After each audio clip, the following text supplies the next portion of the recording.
We live in the West Side.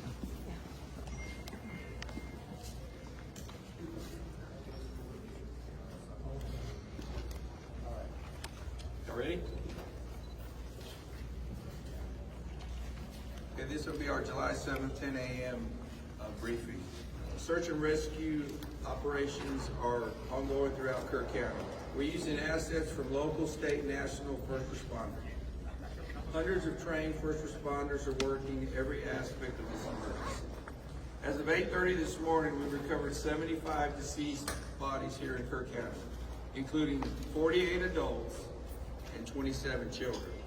Of this 48 adults and 27 children, 15 adults and 9 children are pending identification. At present, there are 10 campers from Camp Mystic unaccounted for and 1 counselor. We continue to offer our condolences to those affected. Reuniting the families remain our top priority here on this operation. Please note that Highway 39 of an Old Ingram Loop remains closed to the public. Other than those who live in that area will not be allowed out there. I will now turn it over to Senator Cooper. City Manager Dalton Rice. Good morning, Dalton Rice, the City Manager for the City of Kerrville. As everybody knows, we are working in conjunction with the city under a unified command response and again, a lot of devastation. Our hearts go out to the families and the victims. We want to continue to work together as a community. We love the media support on this to be able to communicate that message, communicate family, communicate togetherness, and we really appreciate all the support and helping us be able to do that. Search and rescue as the sheriff said, search and rescue operations will continue today from Hunt in North Kerr County to all the way to Canyon Lake in Comal County. Now, we're only focused on the Kerr County side, but we wanted to talk about that because a linear from Hunt all the way to Comal County in a straight line distance is over 100 kilometers. This is a massive field that is happening. And again, this is unprecedented flood events. So we are still currently in the primary search phase, which is the rapid one. They are running it, we have different segments that are gridded out. Each one of those segments are taking anywhere between an hour to 3 hours, up to 2 kilometers for each segment. So what that means is they're running into a lot of technical challenges with terrain, with water, even potentially, with weather, in the rising fields. We've talked about this before. Volunteers stay out of the way because if we start getting weather reports and all the other complications that are out there, we then have to pull off of those search and rescue missions to be able to communicate to those volunteers to get off, to make sure that they don't become victims themselves. Those operations involve 19 different local and state agencies, in addition to conducting primary and secondary searches. They will be conducting welfare checks on areas in North Kerr County impacted by power outages. And when we say search and rescue operations, that is boat, walking on the ground, dogs, drones. Again, keep personal drones out of the air. Helicopters. We do have other assets that are continuing the search as well. As of present, KPUB, which is the Kerrville Public Utility Board, is reporting continued power outages between Hunt and Ingram along the South Fork of the Guadalupe River in Hunt. In the South Fork area, there are approximately 40 down power lines and significant infrastructure damage. KPUB has brought in additional utility personnel to help with restoration, but it's not possible at this time when the power is going to be restored. There are some substations along with those power lines that we are still trying to get access to just from debris buildup or them being completely wiped out. So we do not have an estimated time when those are going to be fixed. We continue to have substantial number of requests for volunteers, as I said before, and donation opportunities.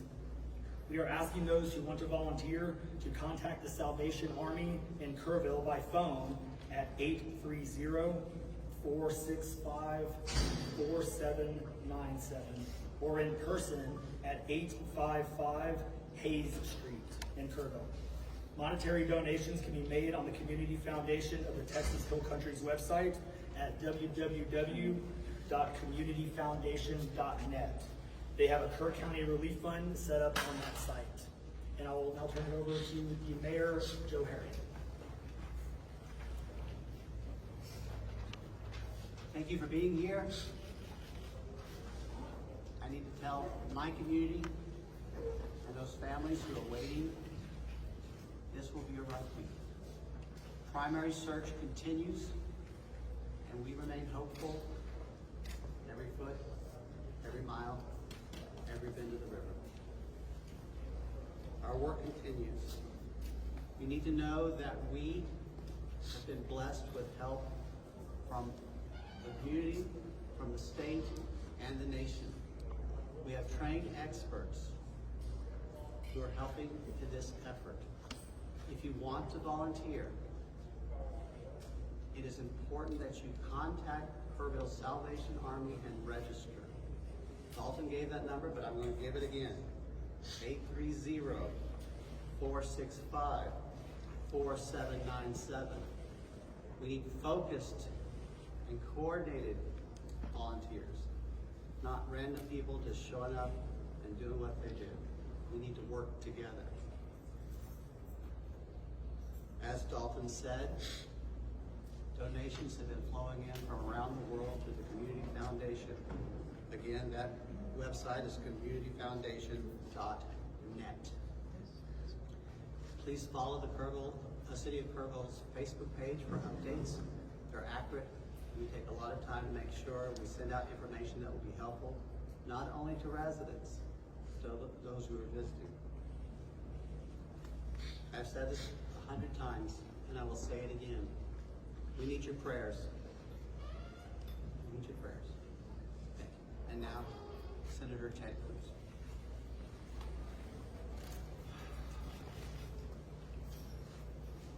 Texas is breathing right now. The pain, the shock of what has transpired these last few days has broken the heart of our state. As of yesterday, the confirmed death toll was 82, and those numbers are continuing to go up. The children, the little girls who were lost at Camp Mystic. That's every parent's nightmare. Every mom and dad. Last week, we were picking up our daughter from camp here in Hunt. Our girls have gone to camp here for a decade. The Hill Country is an incredible part of Texas, part of the country. The natural beauty here is incredible. The camps that have raised generations of little girls and little boys and instilled character and love and faith are extraordinary institutions. And I'll tell you, the pain in our state, and it's every part of the state. We've got Texans from all over the state who were here celebrating the 4th of July. A week ago, this was a time of great celebration. You're dropping your little girl off at camp, your little boy off at camp. You're celebrating Independence Day. You know that your child is going to be swimming, canoes, and horseback riding, doing archery, and making lifetime friends. And then suddenly it turns to tragedy. For the last several days, I've spoken to multiple parents, scared out of their mind. What, do you know anything? Where is my daughter? There's still 10 girls and 1 counselor from Camp Mystic that are unaccounted for. And the pain and agony of not knowing your child's whereabouts. It's the worst thing imaginable. But I want to say, in the face of all of this, it is simultaneously inspiring. Every time there's a tragedy, every time there's a natural disaster in Texas, Texans come together. Texas is a big state. We have 31 million people, and we have hurricanes, we have tornadoes, we have wildfires. Tragedies hit this state, natural disasters hit this state, and without fail, 100 out of 100 times when that happens, we see Texans coming together, helping each other, engaging in acts of heroism. There have been over 850 high water rescues since this flooding began. 850. You look at extraordinary stories of Eagle Scouts pulling campers out of harm's way. I was just hearing a story of one counselor whose head was right at the water holding up 2 mattresses with campers on those mattresses. That kind of courage, that kind of selflessness. And then there are the first responders. The local first responders, I want to thank every one of the first responders at the local level, at the city level, at the county level, at the state level, at the federal level. In the first few hours of this flood, I was on the phone with Governor Abbott. I was on the phone with Lieutenant Governor Dan Patrick. I was on the phone with Nim Kidd, the head of the Texas Department of Emergency Management. And then I called President Trump. I called President Trump. He was having dinner at the time. It was still early in what was transpiring. And I wanted him to know, I said, Mr. President, everything we're hearing right now, this appears to be bad, really bad. There may be a very significant loss of life unfolding right now in Texas. And I will tell you, the President said, Ted, anything Texas needs, the answer is yes. Whatever assets you need, whatever resources you need, yes, let us know, and we will provide everything. Within hours, we had helicopters, over a dozen helicopters in the air. National Guard, DPS, game wardens, Coast Guard, doing search and rescue, reaching down. We've all seen the videos of little girls being pulled up, hoisted out of harm's way. Incredible courage and heroism. Search and rescue is the first stage. But the process of coming together and rebuilding is going to take longer. And I will say to all the grieving families, to all of those who've gotten the worst news imaginable, that your little girl, she's gone. I will say for many of us, those are friends and neighbors who've lost children. Got multiple kids who go to school with my girls.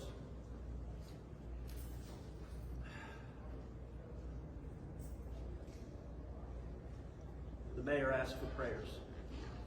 And I want to say thank you to the millions of Texans, to the millions of Americans, to the millions of people all over the world right now who are praying for Texas and praying for those parents. Going through this grief, it is going to take love, it is going to take friends and family embracing and hugging and holding them while they weep. And it's going to take the church. With every disaster, one of the things we see here in Texas is the church steps up and the church helps and the church feeds and clothes and comforts. This morning I met with a group of chaplains who've been going through the incredibly difficult process of talking to mom and dad after mom and dad who just lost the most precious person they ever knew. And those chaplains are just trying to love them and show God's love. So I want to say we will come through this. To those in the midst of grief right now, that might seem hard to fathom. But Texas will come through this. And I just want to say thank you. I want to say thank you to these gentlemen here who are working. They are not sleeping. They are working every day. Thank you to the families. Thank you to the Salvation Army. Thank you to everyone who is just reaching out and saying, how can I help? We will come through this, and we'll come through this together. Thank you. And now we'll take questions. Senator, you talked about how you know kids here, how you've taken your own kids to camp. Was it ever communicated to you that there was a need, that it was a priority to have a warning system so people had a chance to escape something like this? Well, listen, I think anytime you're dealing with major rivers, there's a risk of flooding, and there's always been a risk of flooding, particularly in the Guadalupe River. I will say, in the wake of every tragedy, there are things that are predictable. One of the things that's predictable is that you see some people engaging in, I think, partisan games and trying to blame their political opponents for a natural disaster. And you see that with the hurricane, with the tornado, with the wildfire, with this flooding, where people immediately say, well, the hurricane is Donald Trump's fault. You know, look, I think most normal Americans know that's ridiculous. And I think this is not a time for partisan finger pointing and attacks. Now, after we come through search and rescue, after we come through the process of rebuilding, there will naturally be a period of retrospection. where you look back and say, okay, what exactly transpired? What was the timeline? And what could have been done differently to prevent this loss of life? And that's a natural process. I think it should not happen in a bitter and partisan sense, but it should happen in a reasonable sense of saying, what lessons can we learn? And I will give an example. You know, Houston's my hometown. You live on the Gulf Coast, we get hurricanes. That's part of living on the Gulf Coast as hurricanes hit. And I do think Texas as a whole has learned over time how to deal more effectively with hurricanes.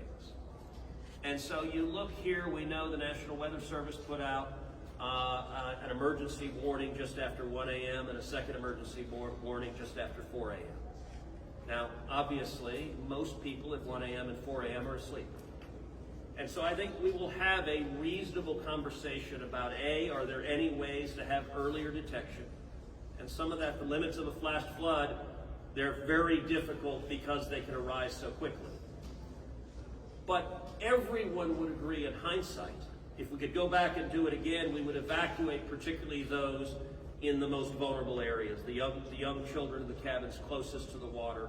We would remove them and get them to higher ground if we could go back and do it again. Obviously, everyone would.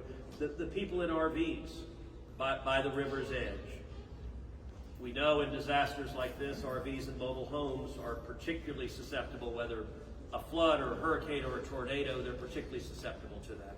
And so my hope is, in time, we will learn some lessons to implement to next time, and there will be another flood, there will be another disaster. But next time there's a flood, I hope we have in place processes to remove especially the most vulnerable from harm's way. But I think that's going to be a process that will take a careful examination of what happened and how can we implement processes better in the future to prevent this same loss of life. Senator, there were claims that the National Weather Service sent that first flash flood warning that should have alerted phones at 1:14 in the morning. But we have a federal public database maintained by PBS Warren, that says the first emergency alert wirelessly here in this area, Kerr County, was not until after 9 a.m. That was more than 4 hours after the severe flooding had come to this area. Did you know that? Have you seen that? And what's your response, knowing the state and cuts to the NWS in recent months by this administration? So I don't know the source for what you're saying. All of the public reporting I've seen is that there were two alerts that went out, one just after 1 a.m., one after 4 a.m. You know, I can tell you, I talked about the partisan finger pointing. I think there have been some eager to point at the National Weather Service and say cuts there led to a lack of warning. I think that's contradicted by the facts. And if you look at the facts in particular, number one, that these warnings went out hours before the flood became a true emergency level. But number two, the National Weather Service here, New Braunfels is where they were headquartered. They had additional manpower. In fact, they had 3 additional people working that night, anticipating that it was going to be a very dangerous weather situation. I also think it's worth noting that the National Weather Service Union, which has been very critical of the DOJ cuts, has publicly said that they don't believe that the reduction in staffing had any impact whatsoever on their ability to warn of this event. And so, look, I think it is reasonable over time to engage in a retrospective and say at every level what could have been done better, because all of us would want to prevent this horrific loss of life. But I think just immediately trying to use it for either side to attack their political opponents, I think that's cynical and not the right approach, particularly at a time when we're dealing with a crisis and we're dealing with grief. But does this make you question whether there should be cuts at the National Weather Service and FEMA? I know you've been supportive of FEMA. Look, I am very supportive of FEMA. I'm very supportive of the National Weather Service. They both perform essential roles, and I think it is critical in every federal agency, particularly when you're dealing with public safety, that we make sure that critical roles are maintained. That's a longer and broader discussion, but as I said, everything from the public evidence indicates that was not a contributing factor to what Is it possible to get Dalton in just to talk about that and what the National Weather Service alerts? Because there were escalating forecasts throughout the day from the National Weather Service. What did the emergency managers of the county and other local officials do with that information, starting at 1:15 and onward, where you have the dire river forecast at 30, were emergency managers doing anything to put any processes in place to warn people on the river? So overall, we were preparing for the July 4th, weekend. So we had National EMR on site. We were, basically stood up kind of an incident command post, if you will, to prepare for that event. So everybody was kind of up. The weather, we looked at the weather before. When you looked at the National Weather Service, flood map, it spanned all the way from the west side of Texas, with Kerr County kind of being in that upper northeast corner of it. And so everybody, including the National Weather Service, was looking at where's the rain going to hit. We know it's somewhere in here, but with rain, especially when you're dealing with terrain, you got to figure out. Sometimes you don't know until it falls. So once it starts falling, then you got to figure out, okay, how's the watershed going to do this? How's the science going to work? And when you have that north and south fork that we had talked about before, it all converged into one. We do know that a lot of the camps were looking at this just as much as as everybody was. With the rainfall percentages, even the National Weather Service had looked at, and don't quote me on the numbers, but it's anywhere between 1 to 7 inches. We got significantly over that. And again, when it goes into very congregated areas and how that watershed shifts into the rivers, that impacts things. And so the camps, obviously, we've heard stories where campers were getting up. They were up at 3:30 in the morning. They were trying to move to higher ground. And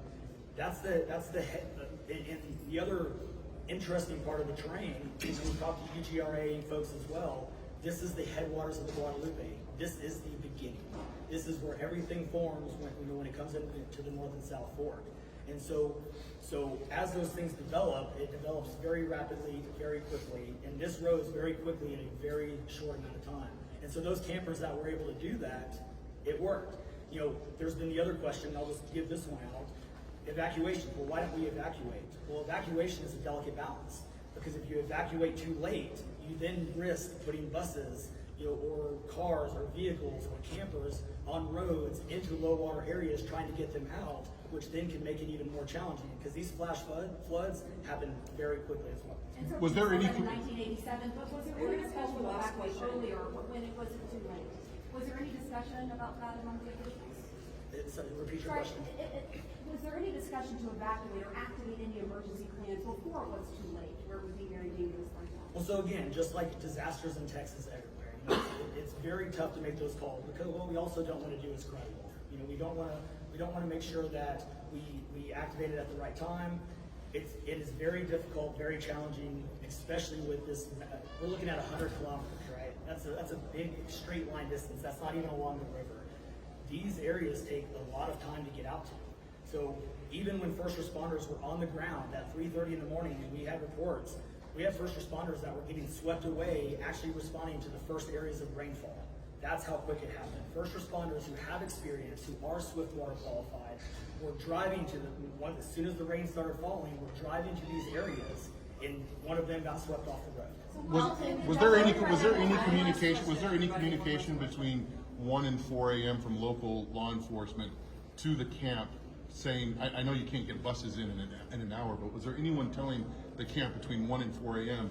you need to get the girls to higher ground at the very least, even if they have to walk up there in the rain, as many of them actually ended up doing? Was there any communication from local law enforcement to anyone at that camp between 1 and 4 a.m.? That I don't know off the top of my head. What I do know, though, is there's 55,000 people in Kerr County. Kerr County is a massive, massive area. From here to those camps is 45 minutes on a good day. And so, obviously one of the big challenges that we have, even when you have cell service, a lot of those areas don't even have cell service. Radio communications towers, radio towers within the hill country becomes very challenging. So there's a lot of areas, especially when weather comes in, where cellular towers are down or you already have bad service. So there's a lot of factors that play and a lot of variables in there on communication that, again, I think as we work through this process, we know everybody has a lot of questions regarding what are the next steps and what's next. And I think all of these things, these are all great questions. And as we continue search and rescue and as we continue to move to the next step, we definitely want to dive in and look at all those things, from cell service tower to radio communications, or emergency alerting. Any of those things, I think we all really need to take a look at and review, and we're looking forward to doing that once we can get the search and rescue and stuff. In regards to the total number of, before I say anything else, I just want to say thank you to you, all the first responders, to everyone involved. We've been praying. Thank you. The community's been praying. The media's been praying. Thank you guys for doing that. I've got two questions. One for you. I'm trying to get an accurate count on number of missing. I know you can't. I know we don't know we don't know what we don't know. But do we know a rough idea on total estimates that are still missing overall throughout the county?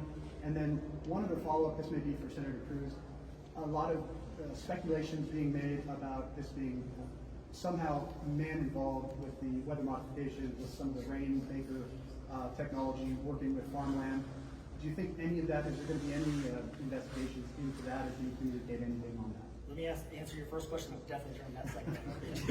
So, on the first question, with missing persons, so obviously we have the knowns, the can't miss the kids, which is the numbers coming down as the sheriff has stated, and then we have the unknowns. So we don't know what we don't know. We actually have a 5 hotline line. It fluctuates between 3 and 5, but we're working on it. We get calls 24 hours, 7 days a week. We haven't hit the weeks yet, but we're still taking in calls. We are collecting all that information. So we don't have a solid number that we're willing to talk about right now. We do know that it is a lot, because we also are getting a lot of fake calls. You're looking. This is a worldwide discussion, and we're dealing with scammers. Victims' families are being reached out to, saying that they have their kids pay me money. It's heartbreaking. It's absolutely heartbreaking. We're dealing with with mental health issues, where people are calling saying they have visions. All of these things we're dealing with on a day-to-day basis, and we're having to vet this information, and it becomes very taxing on our people. Again, this is an extremely heartbreaking. This is, if not the worst, one of the worst disasters in this region in a very, very long time, even beyond 1987. And so, but would best estimate like dozens or hundreds, or just to give people an idea? a lot. At what point do you think? The follow-up, yeah. Yes. the follow-up. Yeah, And not to get into the weeds on, people are asking lots of questions, and where should we start the investigations after? to the best of my knowledge, there is zero evidence of anything related to anything like weather modification. And look, the internet can be a strange place. People can come up with all sorts of crazy theories. What I know is a reality is that a whole lot of Texans are grieving right now. I will tell you, I was visiting with one parent who was talking about online, being harassed online because their information was public, that they had a little girl who was missing in Mystic. And look, there are a lot of people who are messed up, and my call for everyone, there's a time to have political fights, there's a time to disagree. This is not that time. This is a time just to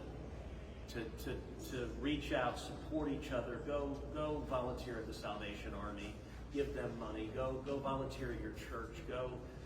You know what I did when this happened? Just go hug your kids. Because I gotta tell you, I hugged my girls with tears in my eyes, because every one of us who's a parent, there but for the grace of God go I. And nothing will fill the void in these moms and dads' hearts, but they'll make it through it. And every one of us, we have an obligation to come through and help them make it through it. And look, Texas will come through, and let me say, Kirk County, the Hill Country is incredible, it is beautiful. And these summer camps, Camp Mystic is an incredible Texas institution. For a century, it has made a profound difference helping young girls become strong women in Texas and across the country. And so, for me at least, I'm praying for these camps. I'm praying for all the campers, everyone implicated, everyone impacted. And I hope we come together and stand as one. Thank you.